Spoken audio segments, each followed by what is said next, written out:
that's the big thing we wanted to change from the original was make the progression more organic feeling and less formulaic and less grindy. And make everything matter, basically. Yeah, which we did at great cost. Butterscotch Shenanigans.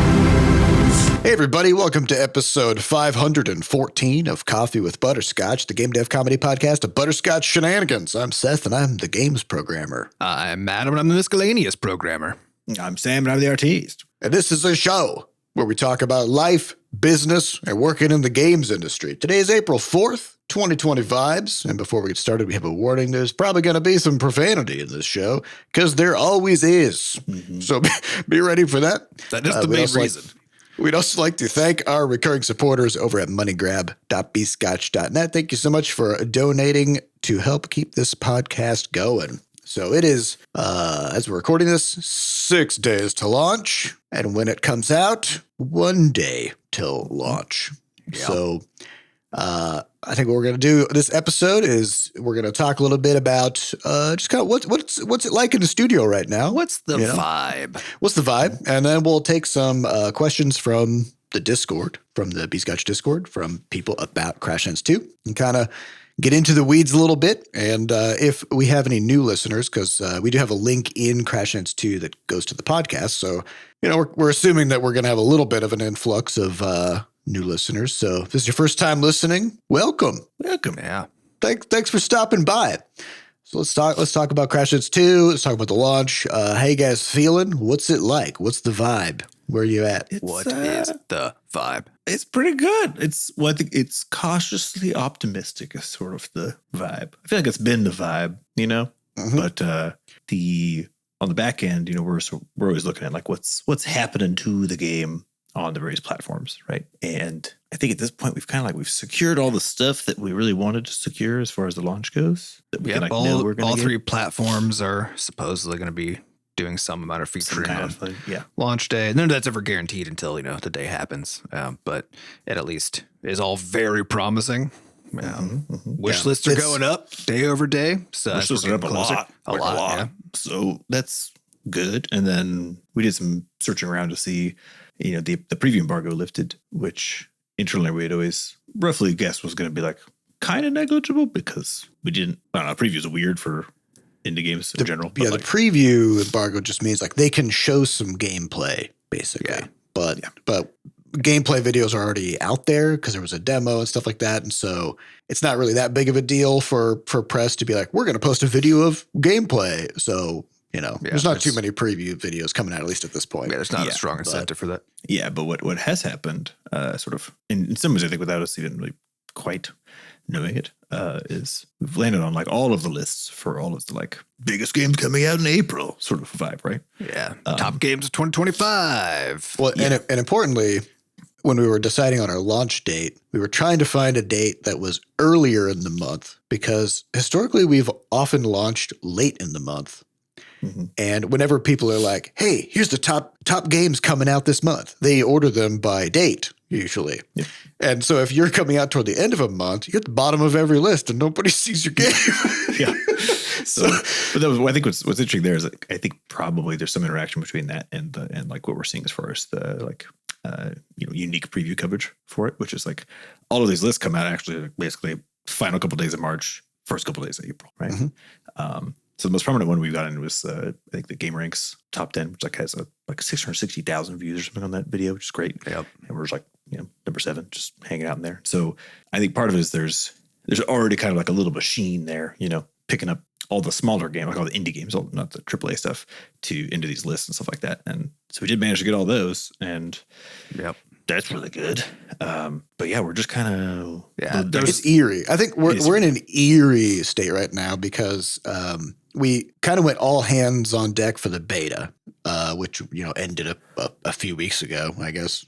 A month ago. Yeah. Because we put a lot of pressure on ourselves for the beta because it's a time limited thing. And if something goes wrong in the beta, if a player's save data goes away, if they get stuck on a quest that doesn't work, if we have 100 beta testers and the beta runs for a few weeks, if we lose a bunch of testers because they got stuck and then wandered off or the game broke or whatever, then we can't test the game, right? Mm-hmm. And so we're like, okay, let's just treat the beta as a launch. So we put all the work in for the beta, and we were just on the grind for that. Mm-hmm. And then once the beta's done, the game's just in a good spot because we constantly updated and fixed stuff throughout the beta. And we kind of hit this weird intermediate phase where it's like, all right, so between the end of the beta and the launch, really it's going to be hard to it's going to be hard to improve the game in a meaningful way that's low risk. Yes. Right. Because at that point. Yeah. Because if it's a change that does something interesting, then it won't have gone through the beta testers. So we won't have. Which we did still do a few. Yeah. I think the most notable one is the change to being able to dynamically switch between researching, which. Oh, I totally forgot that even got in there. You can pause your research now. Yeah. Yeah, you can. Yeah. So the way that it works, like you have these buddies who you can have do research for you. And up until just pretty recently, once they started researching something, you couldn't have them pause that and switch over to researching something else. Which isn't that big of a deal, except that as you progress through the game, it takes longer to do research, up to like 7 minutes or something. And you got a bunch of buddies doing research, and they kind of cross, like if you finish one research from one buddy, it might unlock a new research in a different buddy. And so but if they're already researching then you're like, fuck, the thing I want is the new thing, but now I can't get it because I got to wait until the research is done. And that was that we all felt this ourselves playing the game, but we were just like, it's probably fine. But it was like probably the remaining complaint left in the beta by the time we fixed like everything else was just kind of just chipping away at like minor annoyances, little things like that. But yeah, otherwise it's just kind of trying to not fuck it up. Don't touch it, actually. You really don't want to, And so we got all the translations in. We got everything. It's all been kind of locked and loaded then we got proper PlayStation controller support plugged in. So you get the icons and everything. Cause it also wasn't there. Yeah. We had it. It was just showing the Xbox controller visuals instead. And we're through all of our reviews, right? On every platform. Yep. Yeah. We've made it through with our, we have a build all the way through reviews that is launch ready, I believe. There was a iOS bug that we found yesterday, even I think, but I think that might have already made its way through review. But even it's a pretty weird. It doesn't result in like a big problems or anything. So even if we don't get that one in by the time we get to launch and get it right after, it's not going to affect anything. So basically, like we're totally ready, and so I think it's also just. It is weird because, it's 5 years work basically. And then you have this kind of like, we did it, but you got to sit on your hands for a bit. You know what I mean? Yeah. It's like and it's different from like back when we worked on the first Crashlands, which we talked about a lot of just like kind of the chaos of that, where I think we started the beta like 1 month before the launch. We ran that beta for 2 weeks, got 2,200 bug reports, and we were aggressively fixing bugs and screaming all the way up to the minute we launched the game, and then for the following 6 weeks afterwards. And now we're better at making stable games and testing, and we have QA and all that stuff. And so the beta, there were some bugs in the beta, but nothing like the volume we saw before. And now it's fine. Yeah, on top of that, even with Levelhead, we had either basically game maker changes that we needed for the actual runtimes, like the engine had issues. We had some, all the way up to like I think it's like 4 weeks before launch or something. It was tight. And then we had to make new builds, get all those through cert on platforms during COVID, where all the cert times had blown up to be 2-3x, and so we were emailing internal people at Nintendo, I think on Xbox, expedite us. Like it was, because Nintendo used to like pre-COVID when we were getting Levelhead ready for Nintendo. It used to only take like 2 or 3 days to get through cert, which is a lot longer than we would like, but not bad.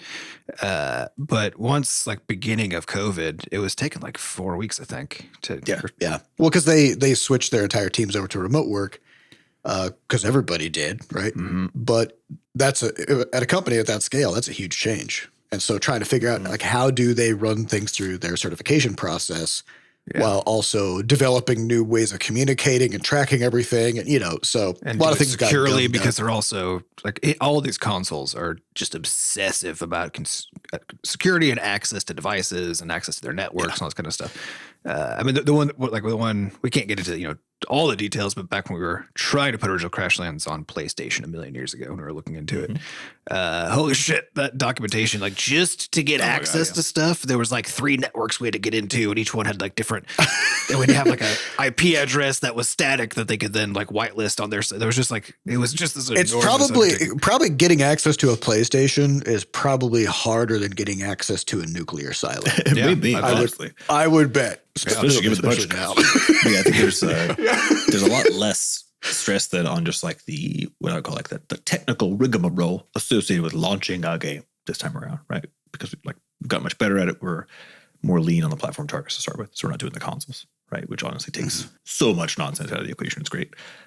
So that is great. And then, like we said at the top of the hour, the wishlist numbers are looking good. So it's okay, this seems all good, but it is weird. It's sort of I think the sensation I have is maybe something imagine you run a competitive marathon, okay, that you've been training for a long time, but you actually can't see anyone else in the race. Right. So you're just waiting for the scores to come up. Yeah, and you've crossed the finish line, but they're you gotta wait literally weeks. Not only that, they don't even tell you how much time it took you to finish, Correct. So all you know is that you finished, and you're I guess I'll find out later how good I did. Did I win? Am I last? Yeah. Did I even actually cross the finish line? Exactly. And where am I? That's basically the sensation. But you're tired, right? For one. You definitely worked hard. You definitely did something.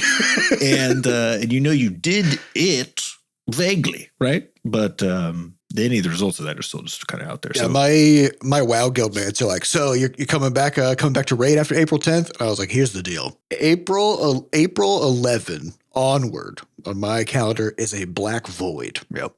I do not know what my life is going to look like after that, right? Because it's if things go super well, then that changes the equation. Then it's all about, okay, we'll probably start getting offers to bring the game to other platforms. And then we need to think about that, right? And managing all that stuff. Potentially a patch for Crashlands 2, to deliver some new cool stuff. Then there's also thinking about what we're doing for the next game and starting to kind of get revved up for all of that. And the sort of urgency and intensity of all of those things is going to be contingent on so many uncontrollable factors, right? Yeah. And so it's it's very I don't know, man. Sort of a vibe, We don't know what's going to happen. It is that whole it's not just that it kind of dictates what comes next and that kind of narrow sense of what the studio's up to. It's literally what do our lives look like for the rest of our lives. Right. Well, in a weird way, we kind of know largely what's the possibility space of what's coming next, right? It's more just a question so of wide, though, in terms of it's more of how is that going to look? Yeah. How intense is that going to be? Are we going to be potentially going on tour, right? Because for example, after we released the original Crashlands, we went to stuff like PAX West because we got into the PAX 10, right? There's all these different. So suddenly there's the game has a bunch of attention and we're out promoting it and doing interviews and talking to people and whatever. Giving talks, basically trying to strengthen the sort of brand name of the studio by leveraging the success of the game, which is on the one hand just fun because we get to meet lots of people we otherwise wouldn't get to, but also that helps to stabilize the future of the business with business to business relationships. Yeah, just to meet people. And I mean, in a way, it's it's kind of when somebody publishes a book and they do their book tour. It's not they hit send on that email to send the final draft to their publisher. And they're well, done with that. Yeah, don't have to think about that again. Yeah, right? It's a new phase of there's very much some follow-up tasks basically associated with it. And we don't know what that's going to be. Yeah, we just don't know. I've been finding it to be just interesting that because on the one hand it's really nice to have this window where we're just we've got to build ready and we have extreme confidence that it's a solid ready to launch. Oh, to be clear, I very much prefer this over literally every other launch we've had. Oh yeah, absolutely. And but it's one of those, it's when everything is still a trade-off, right? I would absolutely rather us be in the scenario than any past launch scenario that we've had. But now there's a lot of room for perseverating on things, and also having this window where it's like we technically could launch it because again it's launch ready, right? But if there are all these things that are in motion that like we have a date that's got to go out on that date, right? And so as can't turn this ship, it's going. So as I'm like watching, these idiotic tariffs take effect, and I'm like, we still have can we make it a week right before? Yeah. Can the global economy not collapse for just like we just need one more week. Yeah. And so watching this stuff unfold, and we get this, like Sam said, we're getting these videos of like, ooh, the top games coming out in April, whatever. And one of them was a Korean video. And our game isn't in Korean. And on the one hand, it was cool to be featured in there anyway. On the other hand, I was like, oh, no. And I started thinking again about like all the languages we don't have. And like, was that a mistake? And so there's so much room to persevere on things because nothing is on fire, right? And again, Sam, 100% agree. Good problem to have. I would rather this be the set of problems that we have.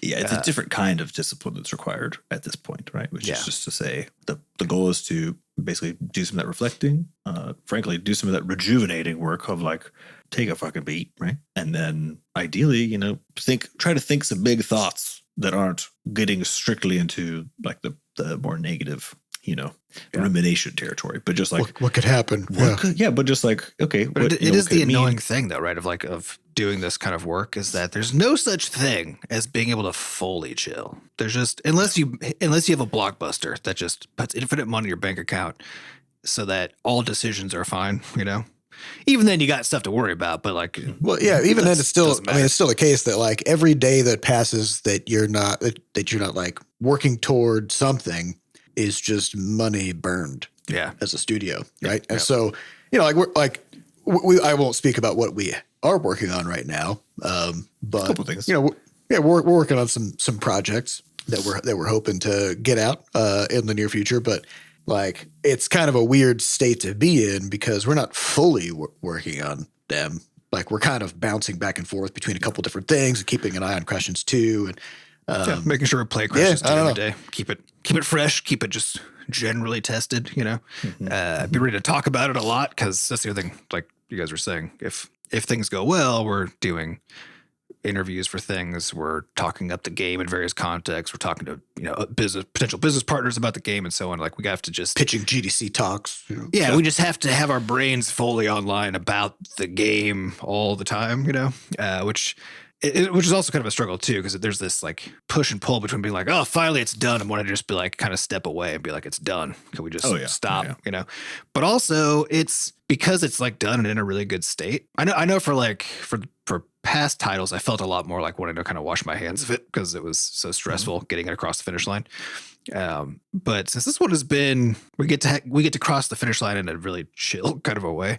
It has a lot less of that like, oh, can I just do it? Literally, you don't feel like running away because there's too much fire. Actually, I still like talking about it, and also the other games too in the past. Like I kind of didn't want to play because even though I liked them, I was just tired. But every time I pick up and every day when I play Crashlands 2 for a couple hours, I'm like, fuck yeah, this is a good game that we. I think that's part of it. Actually, honestly, I think that's what's important right now because there's very much like a sense of just kind of burning cash in terms of just like more or less doing a variety of smaller projects that are like somewhat related to Crashlands 2, tangentially related to what's happening next, whatever. But like, I think having this window post beta, post our internal playthroughs, where there's not anything that like there's only a few marketing things that like have to be happening, and otherwise it's a bit more loose, it's a bit more open. Yeah, I know for me personally, like the reality is like I kind of you kind of like love a thing to death in the case of like a 5-year, very intense, like very fucking intense dev journey with Crashlands 2, right? And so I know after I finished my playthrough and then, we were still grinding out a bunch of stuff in the weeks that followed. And it really wasn't until like last week where it's basically been like a week or two post me doing anything on the game where I was interested in looking at it again. You know what I mean? Yeah. Last week was when the changes stopped. So that was exactly. Yeah. Yeah. And like working on something else, then like getting fully into something else. It's that same. It's like distance makes the heart grow fonder. Is sort of the vibe. Well, there's a feeling of like when you play through the whole game as the developer, start to finish, and you beat it, you get to the very end, you've done everything. There is a weird feeling that suddenly happens where you realize like everything you do from this point forward is absolutely marginal. Yeah. Right. You're like, the game feels great. It's done. Everything's in. There's always a million, we still have a list of, I think, maybe 100 things where There's we're always, like, we should do these, right? Because no matter, like, everywhere you look, you can find something to change, right? No matter what. And so we always say, a game is never done. You just stop working on it at some point. And once you play through the whole thing and you get that sense of closure of like, this is a complete game, then it does make it a lot easier to be like, I need to stop. It's okay to stop fiddling with this thing. Yeah. And just let it be what it is, So we're feeling pretty good. Like we said, it's a little bit of an eerie calm period, but very excited about. We're watching the wishlist numbers accelerate because we're getting more of that exposure on Steam, and we're on all the lists, and everything's just kind of set. And now we just sit back and kind of watch what happens. So, you guys want to get to some questions, some Crashlands 2 questions? Yeah. All right. So these questions come from our Discord at discord.gg/bscotch. /invite/bscotch, I think. I think that's what it actually is. I think it's just /bscotch. Does that work too? And you're not in it. Yeah. Yep. Oh, shit. Yeah. Cool. Yeah. Yep. So we just kind of put out a call for questions to see if people wanted to know about Crashlands 2. So we'll just kind of burn through them. So yeah, and normally if you're new to the podcast, usually we take questions from podcast.bscotch.net.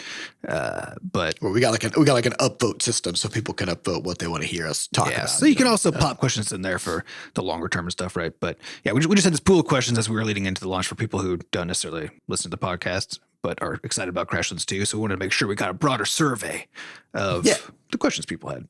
So first question comes from Pure Nix, who says, which gameplay feature required the most unexpected amount of work to implement? Unexpected. I feel like every single one of them had some big nonsense in it. I do surprises. Know we were looking back at a bunch of stuff this last week or two, and one of the ones that Seth pointed out was our research system, which is like kind of the bedrock of, progression, like the whole central kind of main artery of the game. Went through, I don't even know, like just a tremendous number of iterations as we were trying to figure out exactly how to both conceptualize it ourselves, but then also like how to have the player interact with it. It started off as like a tree, like a node tree, basically, almost like Final Fantasy style. So you'd research something, and then that would unlock some next thing, and you could see it kind of radiating outward in a big circle. And then we had a bunch of problems with that, which was like the reality was there's so many nodes in it. I think now, I don't know how many insights there are now, but there's a lot. That even in the very beginning of the game, where there were only like, I don't know, maybe 20, very quickly, a lot of the time spent in the interface was just trying to find the nodes that you wanted to investigate. Well, you know what I mean? Like it had two core problems. One was the navigation, what you're talking about, Sam, which is like it's getting lost in a giant maze. Yeah. If you think about it as like a something that starts in the center and, originates outward as you unlock more research nodes. And that means that your available research will always be sort of on the circumference of an ever expanding circle. Yep. And so if you're panning around trying to find what you can research, you can never see all the options at once because they're on opposite sides of this giant fucking circle that keeps getting bigger. So that was a problem. And then the other problem was the connection of nodes, which is that and this is kind of an interesting kind of foray into like the way that you build a visualization or a tool kind of constrains how you're able to think about things. So in the original formulation of the research system, it was isolated in the sense that like it was like a tech tree. You'd research one thing, and because you researched that, it would open up new nodes. Right. And so you couldn't connect a research node to a quest or to something else. It was like one research node led to another. And so that meant that we always had to think about the research system sort of as a self-encapsulated thing that didn't really talk to the rest of the game. Right. But that got real weird, as you'd imagine, pretty quick, right? Because as soon as you get to a point where it's like, okay, we need to tether the player's progress on the narrative side, or even like in the world itself, to some of the stuff that they can research, right? So like, okay, I come across this new thing. Now I have some new insights for it. Well, we can't do that, right? Because it's already in the tree. It's already in there. So it was too decoupled, right? Yeah. Well, it basically meant that instead of the quests opening up research, it went the other way for a while, where like you would research stuff in the insights tree at the time. And because you researched something, that would open up a quest. But the problem there is, like, if you're trying to tell a story, then having no concept of the order in which the player will encounter things or do things makes it so that you kind of can't tell a story. Like, instead you can tell like a bunch of sort of self-contained micro stories, but it's very hard to do it, like a bigger narrative, right? Yeah. So we kind of had to think that about like, okay, if research is a method of getting, crafted things, getting new recipes, getting new drops, whatever. And then quests are a method separately, because it seems like they both need to be able to do that, and both can start each other. Then how do we display that? Visualize that. Well, just first, like for the player, like just to change up this research tree thing, so that you're not hunting around in menus, you're not like lost in a fog of. It's not like Path of Exile, right, where you got this node map that is literally has a search just bar. Keeps growing. It's like, we don't want that. So okay, so how do we change this? And then there were like 3 or 4 iterations forward after that before we landed on kind of the really simple approach, which is like you can only see what you can currently do in the next thing, but you can't go deeper than that. You can't like try to follow the chain into the future. Yeah, we just put in a list what you can research instead of spreading it out visually across a tree. Well, and the other aspect of the research system was one of the ways that we tried to gate it by quests was research actually took material inputs. Oh yeah. That was like one of those at the very early stage. That was like part. Yeah. So the way that it works now in the game is you get a new insight. We call them insights. And you look at your list, and you'll have your different buddies who can research different things, and each one will have a selection of various insights. You choose the one you want to research, and you just press the research button. You don't spend anything. You just say research this, and then it just takes a certain amount of time. And they unlock each other, or they can be unlocked by quest moments in the game. Yeah, but you don't have to give something up to research something. Right. Just a little time. Well. Yeah. So in order, like what we did then to try to make it so that like when it was a tree, just because you've gained access to a node doesn't necessarily mean that you've acquired the material that needs to go into that for the research to happen. And that was how we were trying to gate it at that time. Yep.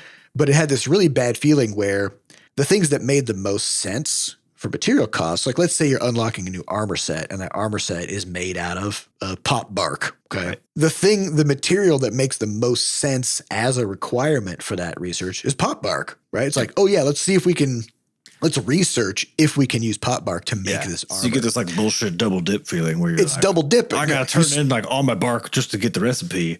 And now I got no bark left. And then you got to go get more of it to craft the thing. So I'd say even with the current research system, as we all got it set up, like a lot of the tuning of the game was just through basically figuring out basic combinations of things to unlock simultaneously. So it used to be the case like you might unlock just like a compound. A compound is just basically a crafted component that then goes into something else, right? Which we still have in some cases. But, yeah, we occasionally have, but largely what you'll see, especially if you unlock like a new station or something like that, is that oftentimes a new station will come along with at least one recipe just immediately that you can at least see and start thinking about or do something with. Because who cares about a workstation if you can't build anything? Exactly. Well, you got a chicken egg problem. Yeah, there's if I unlock a new material, and I spent time researching that, and then that unlocks an insight to use the material on something, then there's no reason for me to craft or care about that material until I've researched the next thing, right? Exactly. So it's kind of this. Yeah. And the thing is, like, we did that kind of fine tuning all the way, like literally up until a month ago, because it's like, well, including really, after the beta, there were a few little like final tweaks. There's a bunch of them actually, just kind of collapsing some of those nodes down. And so I think that research system, the reality is like the work on the research system, I think it had to me probably the most ripple effect into just like the overall experience of the game, while also being simultaneously it's a completely new system. It's not from the original game. Right? Yeah, I was going to say, actually, I think the reason why it was so, because in general, I felt like because this question is, what was like surprisingly hard, right? In general, it kind of felt like everything was about as hard as we expected it to be, with kind of this exception. And I think it's actually an important point that this was also a system that was not in the original game. It's like the one fully kind of new way that the game works, right? And so it didn't have a conceptual underpinning that we were like pulling on from the original. So we had to make a lot of false starts, I think, on figuring out how it would fit. Well, I think there's an important discovery element there of what you guys are talking about from the original design of this kind of graph that grows and what you see in a lot of games with these like research trees and stuff, right? Is that a lot of why they are so kind of hard to manage is because they're trying to show you all of it all the time, right? Yeah. And one of the things that Crashlands is fundamentally about is showing you stuff when it makes sense to show you that stuff, right? That's why you can't just peek into your inventory because who gives a shit, right? But you can see if you have what you need for a recipe, right? And those early iterations of the research tree would show you stuff you already researched, but who cares, right? Yep. Or they'd show you stuff, 700 years in the future. That you can't research. So also, who cares, right? And that final end result was basically like it's just the list of things you could research, right? And that's it. And behind the scenes, there's a complex tree of things that kind of all interact with each other. Right? That's kind of the next piece I want to get to because you just see the parts you care about. I will say that there was other stuff that was surprisingly hard, but it didn't have the same kind of lasting, like constantly working on it thing. So like work on like build mode, roofs, and like calculations of buildings. Yeah, we end up tweaking in a variety of places, like figuring out better ways to do it, figuring out how to include other kinds of things in those calculations, and it was hard to do. Like it's hard to figure out. Building the roofs was insane. Seth knew it was going to be really hard, though. So like it wasn't. It wasn't a surprise that it was hard. And then like there were a large variety of like more or less stable states with it, right? Where it's like we knew it would kind of break down like certain scenarios, but it didn't really. We could kind of like work around it, right? But that once it works, it just works forever. Exactly. And you don't have to constantly touch it. Yeah. Yeah. And so the research pathway to me is the one. It makes sense because it literally is like how we drove progression through the whole game, like wove everything together. It is all woven through that thing. So it makes sense that it's like the hardest thing to do. But we had to build a tool for it. Yeah, and for reference, kind of the way that we delivered stuff in the original Crashlands was when you would craft a new workstation, that would just come with probably like 10 recipes usually, which was always like the next set of armor, the next weapons, and then maybe the next tool potentially. I'm trying to remember, did it also come with the recipes that you didn't have yet that you then would find or like get out in the world? It would show sort of like blacked out. But so the recipe was still there. So you were basically like unlocking kind of puzzle pieces, right? For like, So then there were, once you did that, then there were essentially just two ways to get more recipes. One was pre-planned ones where we said like, this is a recipe for a legendary item. So it drops, at a low chance from these or whatever. Otherwise, then it was just kind of like random drops. So we just had an automatic algorithm in the background that said like, if you destroy a tree, does this tree have materials in it used by a recipe that you don't have yet, but you could have because you have the station or something. So if yes, then you just do a dice roll and maybe you got like a 2% chance or something like that. And sometimes just a recipe pops out. I got a bean bag. That's sort of like the vibe. Right? So that made it real easy for us at the time because we didn't have to plan when somebody would get the beanbag chair. They just would get it at some point, right? And that was useful. It did mean that sometimes you would unlock stuff in a weird order. It's random. Well, it's also the case that like the reality was that the vast majority of the stuff actually in the original Crashlands didn't matter in the sense of progression, where it was like the only things that really mattered were like station, next tool, and even then the reason they mattered is because they were hard locked, right? It's like you couldn't use a low level saw on the next thing. So there's no you weren't allowed. And you couldn't use the environment to get things exactly. So there's just no way to get those things unless you had that very next. There's very like lock and key approach, right? Yeah.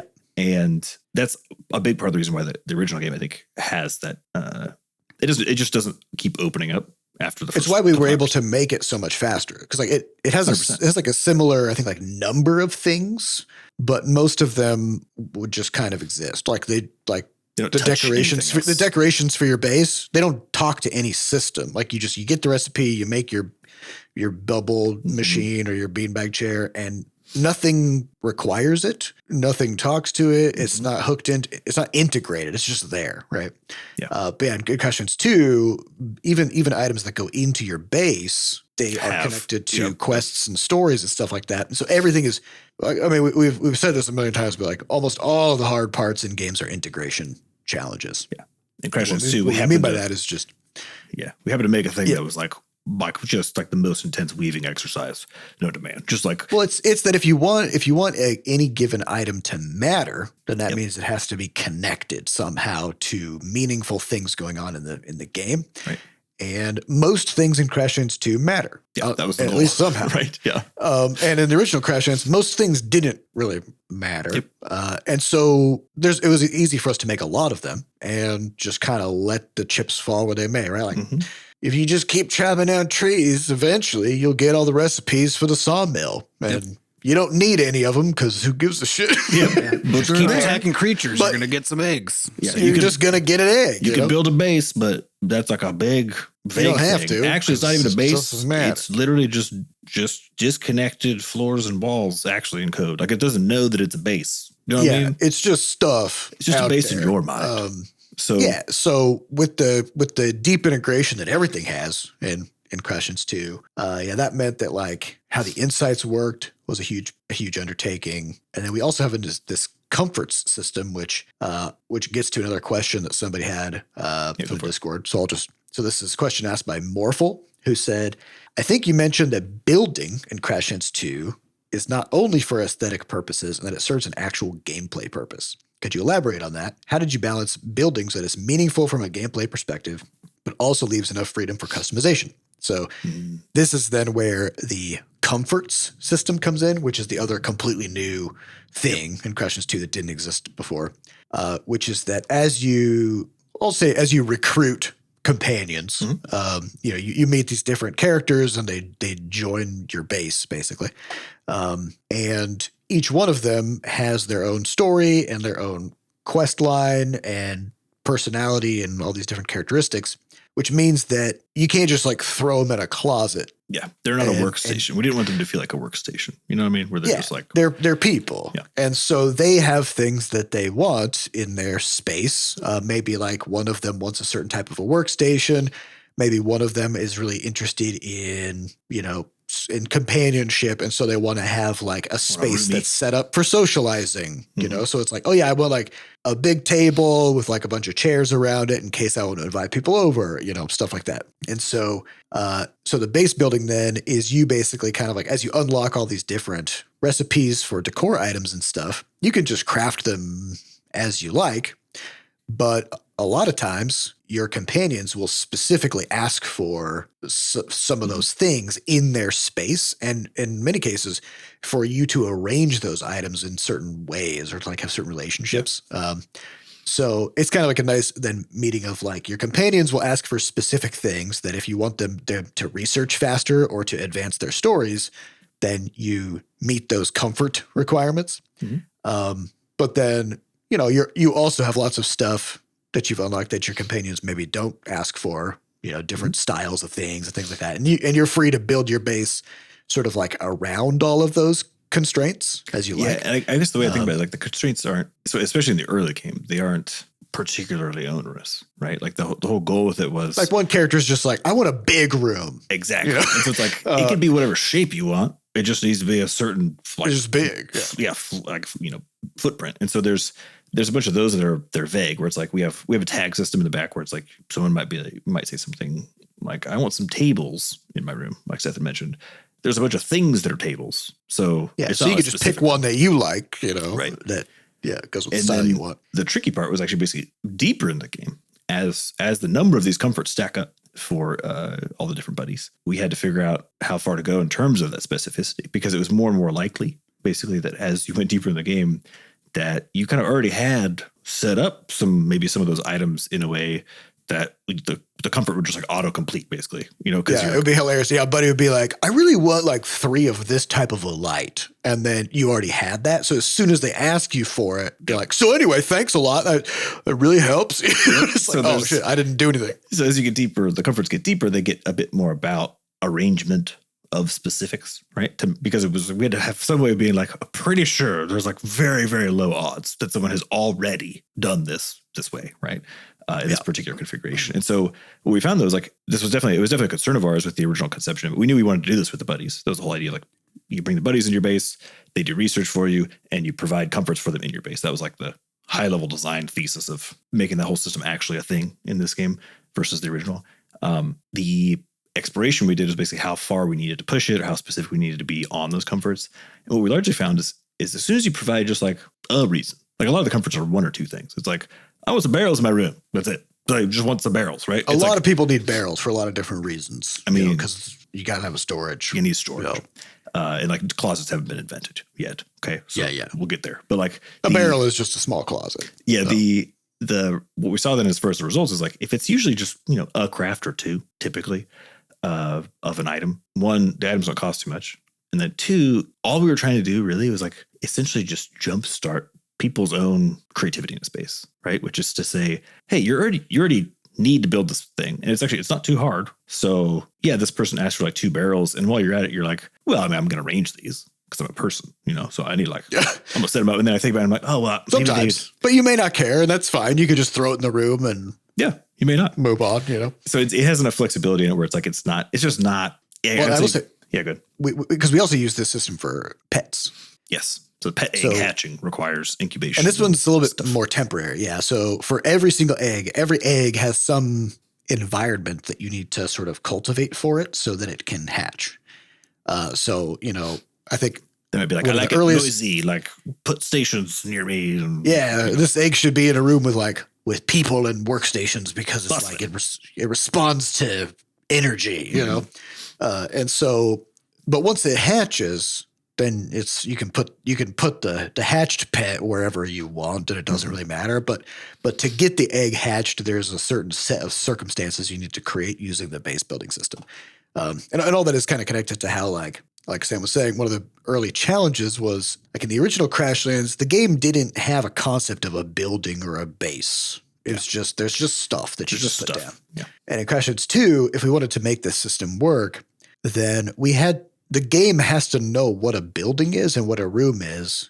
It has to know the relationships of the items within that room, how many there are. So if a buddy says, hey, I want like a cooking area that has like a spice rack next to it, then the game has to know what's in like that those 2 items are in that room and that they are adjacent to each other.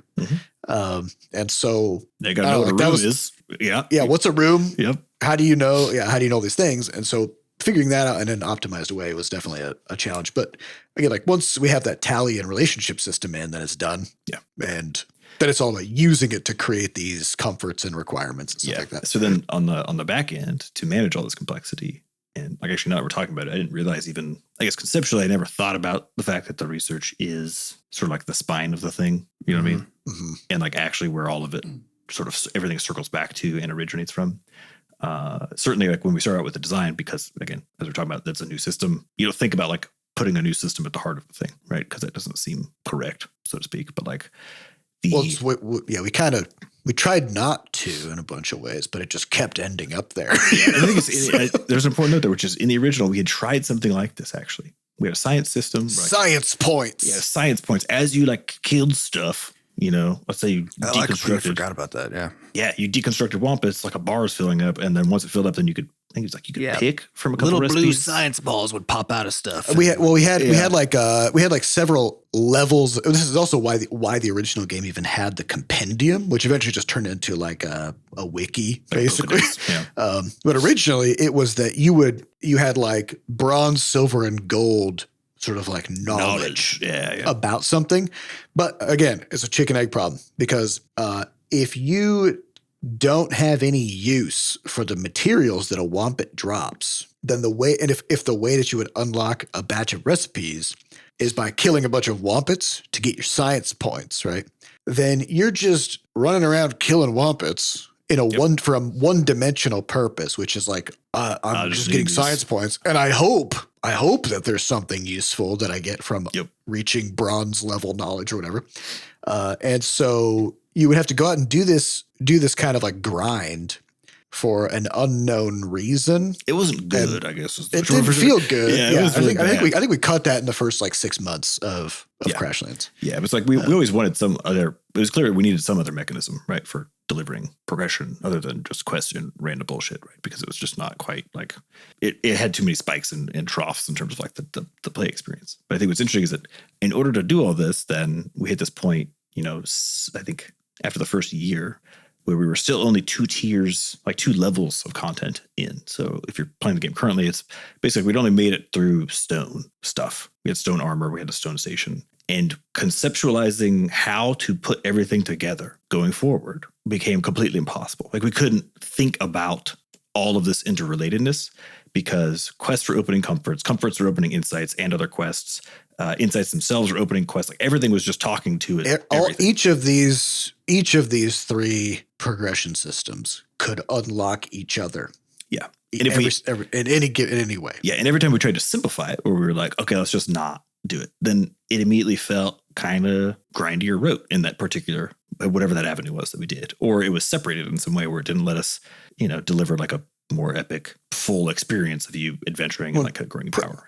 So, like probably a way to think about it is that like in the original game, there's an obvious formula, right? Yes. Like you make a station and that unlocks this batch of types of recipes. And then what, your goal is, all right, I need to craft the next station. Yep. And then that unlocks the next batch, right? And so it's station, tool. Which is also why like we would see this kind of fall off around when people get to Act 2, when people got to the bog, where at that point they had been through that loop 6 times in the savannah and like station, armor, weapons, blah, blah, blah. And then you get to the bog and now you're weak because you're in a whole new zone. So you're now the weakest thing around. And once you say, okay, now I just got to do this again. Like I got to craft the station. It's what you call a grind at that point, right? It's like knowing exactly what you got to do to get a reward is not. And then you just go through it. Fun. And so what makes the big change in Crashlands 2, which just also kind of gets to the question from Glorious Cashew, who asked, if you could only change one thing about the original Crashlands, what would it be? And how did you address that in the sequel? And I think like the commentary we got about the original Crashlands, the most consistent negative commentary we got was the grindiness. People are just like, it just kind of turns into a grind, and we've talked in the past about how we tried to tweak different things about the crafting formulas and drop rates and stuff. But at the end of the day, it's a systems problem, which is, once you can kind of forecast the time for something, and that it's just a matter of time, right? You're like, yep, it takes about this much time to work through this tier, just like it did the last tier, and you just kind of go through the motions. So in Crashlands 2, the fact that we've got insights, quests, and comforts, and that none of them are, as far as what the player can see, none of them are obviously connected in a repeating way, right? Yeah. Like you do a quest and you don't know whether that quest is going to give you, it's going to open up a new comfort or a new set of insights. When you complete an insight, you don't know if that's going to open up a new comfort or a new quest chain, right? Like you just do what seems interesting to you, and stuff just happens as a result of it, right? Yeah. And it all happens in retrospect, in an obvious way, like, oh yeah, I did this, and so this next thing happened, but you didn't know that next thing was going to happen. Yes. And so it feels much more organic and kind of natural, and it's got less of a grind, video gamey, and less of a grind. But it also means that, like, from our end, trying to design those systems and plan out how, like, for us to understand how the progression of the game works, is fucking hard. Yeah. So we had this progression map. This is what I do want to give Seth big kudos, because we had this problem, and I was like, I cannot think about what this next chain of insights is gonna do. I felt completely can't visualize. It was impossible when the scale was small. Yeah. And the scale was going to get really big, right? Yes. It was. Yeah. I think we just started doing like quest integration stuff, and it was just there's this other layer all of a sudden, because we didn't have a quest until like a year and a half in, right? So as soon as that other layer showed up, then it was just like, okay, we need to reweave all the stuff back together that we already have, and then going forward, plot it all. And it was like easy to reweave the things that already existed and already had been laid out, but then like forecasting forward just was impossible. So I don't know where you got the idea, but we ended up building this progression map, and it makes me feel like a red string conspiracy theorist in a basement sort of a vibe, where it's like, I got this idea because I was trying to use Mermaid, which is a markdown tool. Mermaid JS it's actually not specifically markdown. It's basically it's a markup language, its own language called Mermaid. That basically you just write in plain text. There's just like a way of writing that represents some kind of a graph or a workflow or a chart. It's like a flow chart, which just says like what leads to what, right? Yeah, you just like write it all out, and then there's an engine that you can run that through that will convert it into a cool little HTML document that has it, or an SVG or a PNG or whatever. Yeah. Yeah. So first my first move was like, all right, well, there are already things out there like Mermaid that show how things are connected. Yeah, we did actually start making some tools that like sucked the data out and tried to make Mermaid graphs. Yeah, we were talking talking about like things like Neo4j, which is a graph database. We were like, can we pull the data out of here and put it in this database so we can look at it? Yeah, there were a whole bunch of things we were trying to figure out how to do to lean on, because visualizing enormous interconnected data sets is just one of the hardest problems that's out there. Yeah. And there are lots of good tools to help you do it, right? But none of them necessarily specifically help with our specific problem related to this. Yeah. So the problem there was twofold. One is that in these tools, oftentimes you don't have that much control over the layout of it. It'll just kind of like decide where things are going to go based on how they kind of fit. Works. That's kind of the point, right? Is that if you have to make those decisions, then now you're doing that instead of being able just to look at it. And then the second problem is they showed all connections at all times. And what we found was that in this system, let's say you've got like I'll just use the pop bark reference again. Let's you got this item called pop bark, and it's used in 25 different recipes. Okay. That one node will then have 25 arrows coming off of it, pointing at a bunch of shit all over the place. And that's true of everything. Yeah, it was right? like every material. Yeah. So you'll pop open this flow chart and you're just like, this is just a ball of spaghetti. Yeah, you're like, I'm back in hell, but now I can see it in the flames. Did we ever do edges count, just to like count the number of connections between things, just so we had, mostly for fun. Oh God, just to see what that number is. We should do that. It's gonna be in the hundreds of thousands. I think it's gonna be a lot. So what we ended up doing then was came up with our own visualizer for this, which we just called a progression map, where it's all about first establishing dependency chains, which is to say like, okay, if this quest asks for this item, then the quest is dependent on that item. So we're going to move it to the right of that item. Yeah. Basically. Yep. So, and if you follow those dependency chains back, then you can essentially just come up with a number, which we would call it the tier of that, TIER. Or you can think of it as the depth or whatever. It's just like how far in to the progression map is it? So we then just sort everything by tier and just arrange it left to right in columns. Yeah. So you can actually like the goal is make it so you could essentially by walking left to right and following connections that you can toggle on and off. Yeah. Importantly, it doesn't show connections at the outset. You can click on any given node and see what specifically that node is. So you don't know why something is in tier 17, right? It's just to see it but you can click and then open up the connections and follow it back. And so then you could, on the design side, you could basically walk mentally, right? Start at the beginning. You see the crash landing. You see what resources are available to Flux because she can slap them, right? Or they're just on the ground. Yeah. So that you can see them immediately there in tier 2. Tier 3, you see the conversation with Grawl about getting as well as the items dropped via those things that you can slap because you can slap them. Yep. Right. So what components you might have available at that time, etc. You then see the result of that quest, which would be getting the Raychetti for the first time. Then you see the popwood tree because now you can actually collect stuff from the popwood tree, but you also see other resources, right? That like technically would become available at that time. So there's a few of these, like we do some, manual moving of things around to better reflect what you consider like the average play experience, even if technically they might be open up earlier. Yeah, because there's some which is like, for example, there are plants and trees in Act 2 that technically you could chop down with the Raychetti, which is the first chopper you get. But because of quest gates and stuff, you can't get to that region until you've done some stuff. So those in those cases, we manually create dependencies so that it Right. gets updated into the correct place in the progression map.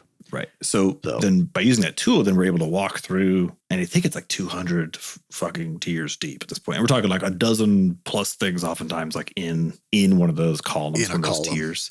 So because there's 180. I think, there's how many insights are there? I have no idea. Like I actually don't know the count. There's several hundred. I want to say there's 400 or 500, but I can't remember. And then similar number of recipes. And then there's like 1,100 quests. Yep. And then there's pets, there's creatures, there's all the components. Yeah. And then there's all the comforts, there's boss fights. So all of it is in there in this progression map layout. It's honestly, it's the only reason we could build the rest of the thing, because it was impossible at that time to figure out how to do that. Well, and the other problem is loops. The loops. Right, which is like if you're making a game with this level of complexity where anything can kind of unlock anything, then it unless you have some way to check for this, it can be very easy to make a quest that's like, oh yeah, this quest needs this item, but you don't realize that 10 layers back, that same item said it needed that quest or whatever. Yeah. So somehow you create like a circular relationship somewhere. Because the circle, right? Because the circle doesn't have to be like the direct one, right? Where it's like, oh, this says it requires that, but that said it required the same thing. Right? It can be really you can create a loop that's like you'd have to explore like 20 levels deep before you're like, oh shit, that's also over here, right? So it has to be fully discoverable that you've made a circular relationship between things. Yeah, so this is part of our validation process where when we are composing that progression map, which when I say that, like when the game is composing that progression map on its own, it does loop checking to try to figure out like, is there because the thing is, if there's a loop, then the progression map cannot be composed. Yeah, it's broken. Because now we don't like if something is supposed to come both before and after something else, then we don't know where that goes, which means we also don't know where the other thing goes, which means we don't know where the things go that depend on that, et cetera, et cetera. And now the whole thing's a loop. You can kind of think of it as like, because everything needs a starting point, right? And a loop anywhere kind of excises itself out of the whole system, right? So that it doesn't have a starting point anymore. Yeah, and since everything is so connected, then even if you got a tiny loop where it's just like literally the simplest case, which is like two things next to each other that, but one requires the other and vice versa. If any other thing in the tree is connected to either of those items, the whole tree is fucked. You cannot figure out where anything in the tree goes. Yeah, it's a sort of thing where I think we didn't know that was going to be all that stuff was going to be the result of those changes to, again, just saying like we want base building to matter. So we want this this research tree way of getting stuff to be able to support the whole game, right? Turned out to like really be a big. Well, it's a consequence of I guess the best way I could put it is non-linearizing, correct, or parallelizing the progression tracks. Because like we said in the first game, you'd get your materials, you get your station, that opens up the next set of materials, and the next station, next set of materials, next station. Once you no longer have a one-dimensional track like that, you got 3 or 4 different ways of progressing that can happen in parallel with each other. Then it's a lot. It's so much. It is so much to think about, and honestly, it really makes me want to kind of peer behind the hood of like when I think about a game like WoW that has all these different professions, systems, and currencies, and all these different items and stuff. It's like how do they think about that? And in a lot of ways, they do simplify progression tracks into that more kind of like linear way. Right. It's even at a game like because Crashlands 2 is the biggest thing. It's the most complicated, biggest game we've ever made, but it isn't as big as a Grand Theft Auto, which is orders of magnitude larger. Like, but in some ways, depending on how those systems work, right? It's like because you can have like you're talking about WoW, you can have a bunch of progression tracks, but that are largely parallel, right? Yeah, if you just don't talk to each other. Yeah, if you decouple stuff, then you can kind of go as big as you want, and it's fine. That's true. Yeah. So I think the trick is like when you're making like basically a big RPG, especially as soon as you start being like, there's crafting too. Oh boy, you better buckle in because there's going to be, even just with those 2 things, even if you don't got buddies, you don't got research, just figure out how to visualize that thing because that'll that'll make or break you by the end of dev, I think. Yeah, you just need good tools. There's no possibility otherwise. Like this thing with Crashlands 2, so much of it would have been literally impossible for us to make this game if it wasn't for the selection of like the core tools that we used to build it. We had to make those things because it would have been if Sam was over here with pencil and paper trying to be like, okay, where the fuck was this recipe and try to mentally work through just can't, just impossible. Can't do it.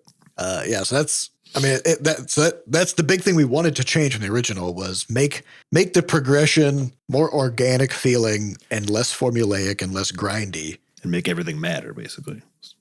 Yeah, which we did. At great cost. One of those. After these 5 years, my whole soul and body are charred on all sides. Yep. Like a nice burnt end. That's why you got to relax in this void space before the launch, because we got to, like deflate the burns on the outside of the body and the mind. And honestly, though, so in around November, I told my WoW guild that I had to step away from raiding to get Crashlands 2 wrapped up. And it actually didn't have that much to do with time. It had a lot more to do with brain. Yeah. Yeah. Which is like having a hobby like WoW means like once I'm done with work, then my mental energy shifts over to solving a whole bunch of really complicated problems in this game, right? Mm-hmm. Like guild organization stuff, reviewing logs for boss fights, blah, blah, blah. And that means that like your brain doesn't have, if you're doing stuff like that, then your brain doesn't really have the capacity to be sort of like passively churning on other problems because you're just feeding it new problems, right? In a different context. And so I felt like I needed your extra Crashlands load. 2 is complex enough that, I needed that extra mental space to be able to let things churn. And I just couldn't do it otherwise, So, I mean, I feel like it worked. The jury's out. We'll see what players say. Well, I guess the thing is like it feels like it worked building it, but did it work in that big question mark sense? Like, does anybody care? We'll find out. Was it worth it to solve the problem? Was it worth it? We made our thing really hard for ourselves, and then we solved it. It's like, did nobody actually cares? Should you have done that? Yeah, that's where we're at. Yep. So. We'll see. That's the thing you got to remember in video games. Also, everything else is nobody gives a shit how hard it was. No. All they care about is it fun? Yeah. Did they like it? And that's just it. Yeah. So I think we'll probably have to wrap there because we got a whole bunch of other stuff we got to take care of today. But once again, welcome to all of our new listeners from the Crashlands 2 launch. And so we'd like to thank our producers, Fat Bard and Sampa Costa, for putting this podcast together. And thanks to our community moderators who keep our Discord running.